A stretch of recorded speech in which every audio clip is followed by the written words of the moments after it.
Oi, gente. Vamos falar sobre Jesus no monte dos Getsemane, que fica no Monte das Oliveiras. Versículo 36 do capítulo 26 de Mateus, que diz assim: Então chegou Jesus com eles a um lugar chamado Getsemane e disse a seus discípulos: Assentai-vos aqui enquanto vou além orar. Vamos falar um pouquinho o que significa Getsemane, ou Getsemane, como nós quisermos pronunciar. Significa lagar de óleo. O jardim do Getsemane, ele era um jardim que ficava abaixo do Monte das Oliveiras.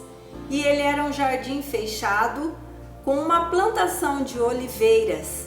E ele recebia o nome de lagar de óleo. E ali pode ser que até havia alguma prensa para que fosse extraído o óleo das azeitonas desta plantação. Jesus então ele se dirige para este jardim, exatamente este jardim, para passar os últimos momentos onde ele vai buscar a presença de Deus, onde ele vai orar, onde ele vai buscar reforço e ele vai conversar algumas coisas com Deus muito importantes aqui. E a gente vê que ele chama os seus discípulos, ele chama 3 discípulos para ir com ele. Mas antes da gente falar sobre os discípulos que foram com ele, eu queria assim que deixar para você pensar. Você acha que tem alguma relação o fato de Jesus ter ido para este jardim de oliveiras para estar a sós com Deus, exatamente poucas horas antes dele ser entregue para ser crucificado? Eu entendo e acredito que com certeza tem a ver sim, porque nós sabemos que para se extrair o óleo da azeitona, ela precisa ser esmagada. E nós também sabemos que o óleo representa na palavra de Deus a unção e representa o Espírito Santo.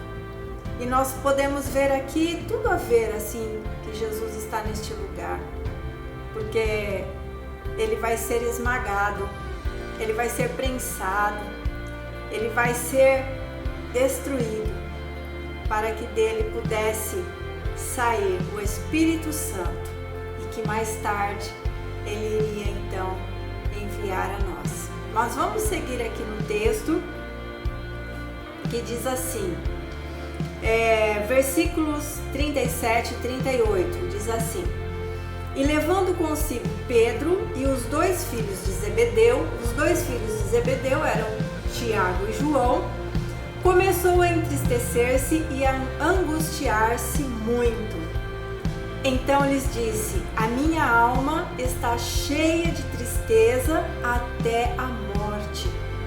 Ficai aqui e vigiai comigo. Jesus ele estava numa tristeza profunda. E o texto fala que era uma tristeza até a morte. Você já passou por algum momento assim? Por um momento de tanta tristeza e angústia, talvez por uma perda, por uma situação muito difícil, em que você se sente triste até a morte. Sua alma está tão abatida que você se sente até a morte, né? Como está dizendo aqui.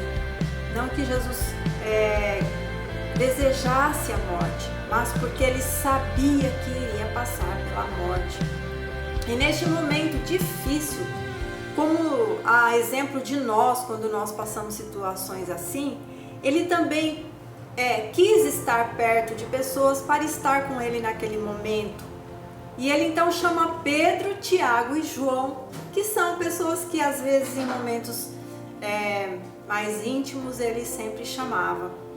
E esses 3 foram novamente chamados para estar com ele nesse momento, para orar, para interceder, porque Jesus foi ali para orar, para buscar a presença do Pai, para buscar força, para buscar consolo, para buscar poder para ele vivenciar tudo aquilo que ele sabia que ele iria passar.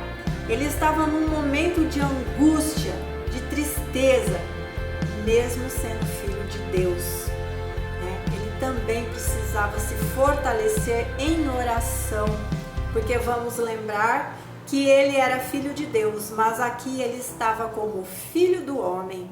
Aqui ele estava não usufruindo de nenhum poder sobre ele. Aqui ele estava totalmente homem. E tudo que ele haveria de sofrer, ele haveria de sofrer totalmente homem. Então vamos continuar. Os versículos 39 diz assim, o versículo 39 diz assim: indo pouco adiante, prostrou-se sobre o seu rosto, orando e dizendo: meu pai, se é possível, passa de mim este cálice. Todavia não seja como eu quero, mas como tu queres.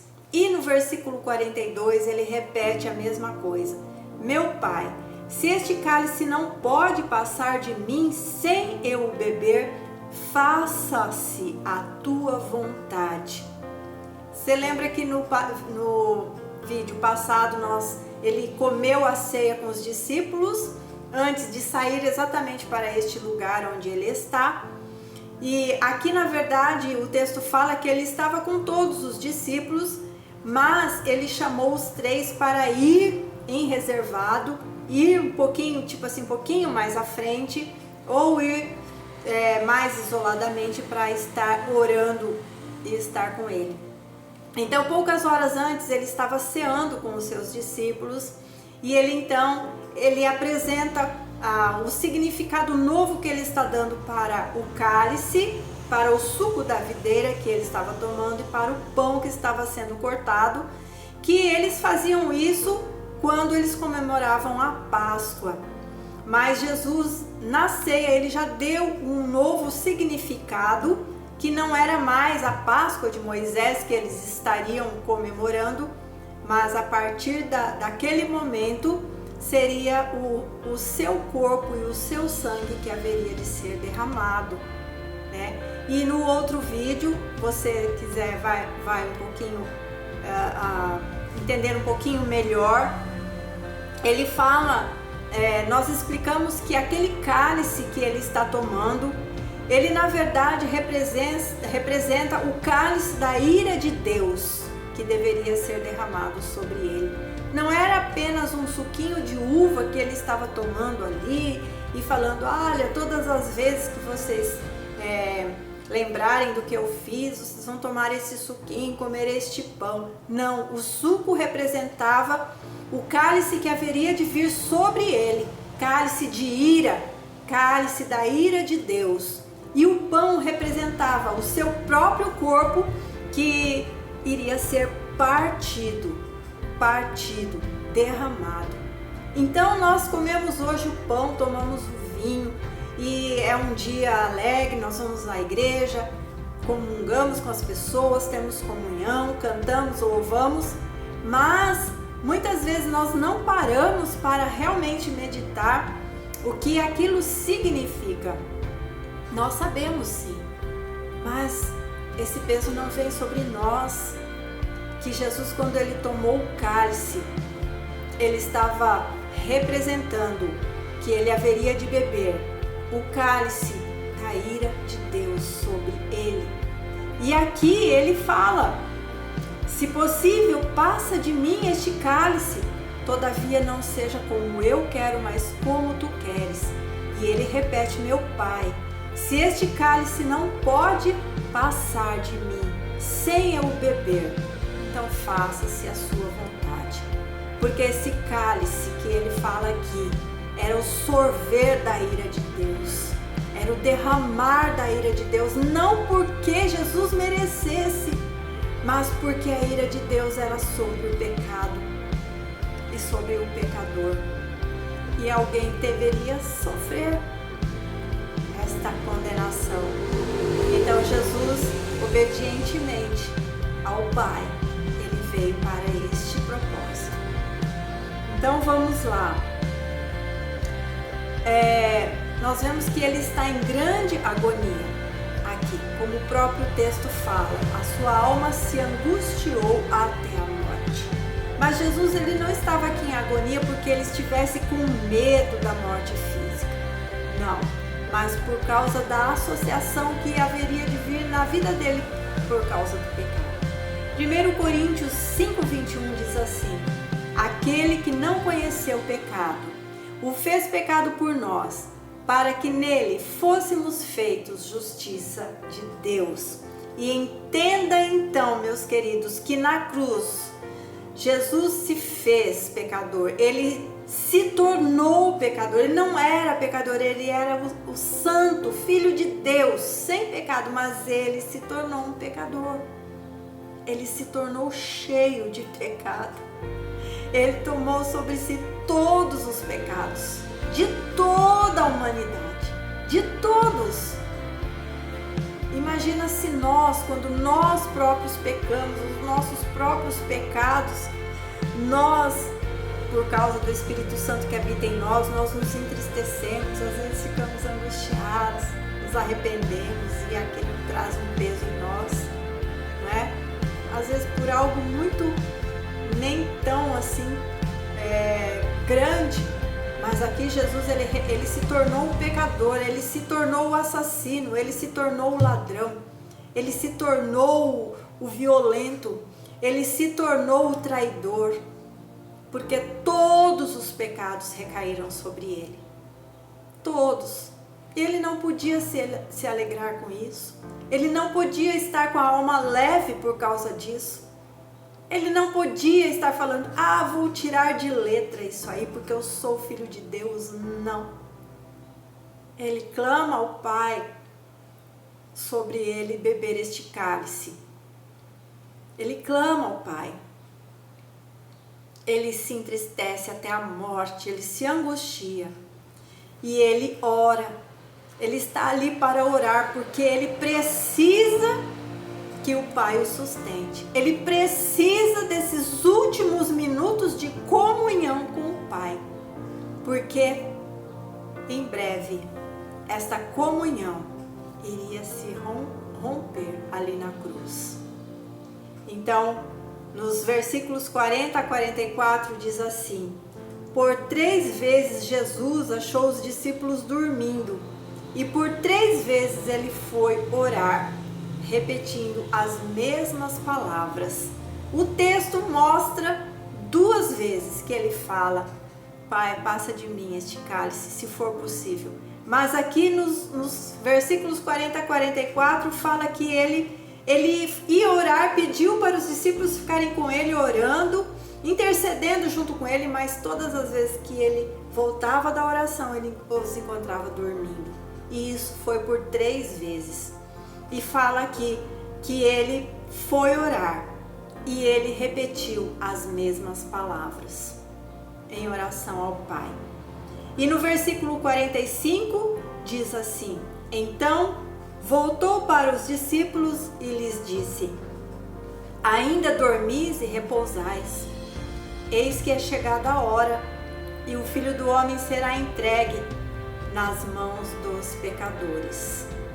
E sem julgar a atitude dos discípulos, porque qualquer um de nós poderíamos estar fazendo a mesma coisa. Nós podemos pensar que eles estavam cansados, nós podemos pensar que eles estavam deprimidos, nós podemos pensar que eles estavam tão exaustos emocionalmente, que eles não conseguiram ficar com Jesus nesse tempo de oração, que eles não puderam ajudar Jesus, nem mesmo intercedendo por ele, que eles não puderam passar esse momento de agonia com Jesus, como muitas vezes nós precisamos de que alguém nos dê apoio num momento difícil. Eles não puderam fazer isso. E nós só podemos ver a entrelinha do texto que demonstra isso, que Jesus foi ter com 3 vezes com ele e falou: vocês ainda estão dormindo. Ou talvez nós podemos pensar que até então aquele momento, tipo assim, a ficha deles não tinha caído. Talvez eles achassem que ainda fosse demorar. Talvez eles pensassem que ainda não era aquela hora e que estar ali com Jesus naquele jardim seria mais um tempo que eles passariam com o Mestre. Mas no versículo 46, para encerrar este bloco aqui que fala desse momento, diz assim: Jesus fala para os discípulos: levantai-vos, vamos, eis que o traidor se aproxima. Grandes emoções ainda vão acontecer, vocês conhecem a história, mas é bom nós estarmos passo a passo mostrando aqui tudo que Jesus fez.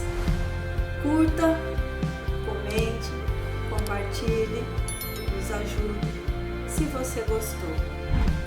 Deus abençoe sua vida, em nome de Jesus.